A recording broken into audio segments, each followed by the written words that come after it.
مصعب ہمارے ناظرین کے لیے تھوڑی آسانی کر دیں اور یہ ارشاد فرما دیں کہ کن اموال پر زکوٰۃ فرض ہے اور کن پر نہیں. جی ہاں، دیکھیں اس میں سب سے پہلی چیز ہے سونا چاندی. ٹھیک ہے، سونے کا نصاب ہے 7.5 تولے سونا اور چاندی کا نصاب ہے 52.5 تولے چاندی. تو اگر کسی کے پاس 7.5 تولے سونا یا 52.5 تولے چاندی ہو اور اس پر سال گزر جائے گا تو ان کی زکوٰۃ ادا کرنا ہوگی پہلے نمبر پہ.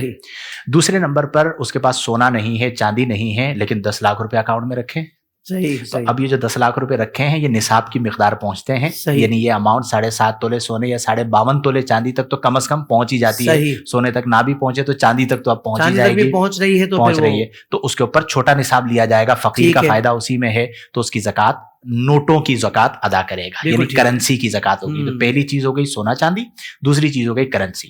دوسری صورت یہ ہے کہ اس کے پاس سونا چاندی بھی نہیں ہے، اس کے پاس اماؤنٹ بھی نہیں ہے، لیکن تجارت کرتا ہے. تو اس کی دکان میں جو مال رکھا ہوا ہے وہ 20 لاکھ روپے کا ہے، 50 لاکھ روپے کا ہے. تو اب تیسری چیز ہے سامان تجارت. تو جو سامان تجارت کے ارادے سے خریدا گیا تو اس سامان تجارت پر زکوٰۃ ہوگی. بالکل صحیح. تو اس کی اسے زکوٰۃ ادا کرنی ہوگی تیسرے نمبر پر. چوتھے نمبر پر آ جاتا ہے آپ کے جانور. جو جانور آپ نے خرید و فروخت کے لیے رکھے ہوئے ہوتے ہیں یا خرید و فروخت کے لیے نہ بھی رکھے ہوئے ہوں تو جانوروں پر مختلف اعتبارات سے زکوٰۃ ہوتی ہے، تو وہ چوتھی قسم بن جاتی ہے.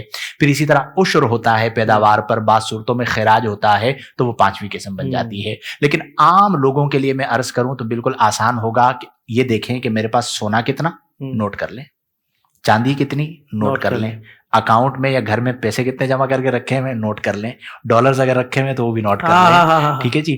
پھر اس کے بعد اگر آپ بزنس کرتے ہیں تو آپ کے پاس مال کتنا رکھا ہوا ہے گودام میں یا شاپ پر، اسے نوٹ کر لیں. اور اس سب کی قیمت نکلوا لیں اور پھر اسے 40 پر تقسیم کر دیں یا اس کا 2.5% نکلوا لیں. جو 2.5% نکلے گا وہ آپ زکوٰۃ ادا کر دیں. واہ واہ واہ، یہ تو بہت آسان کر کے مفتی صاحب نے، میں سمجھتا ہوں کہ زکوٰۃ کا حساب لگانا ہم سب کے لیے آسان کر دیا.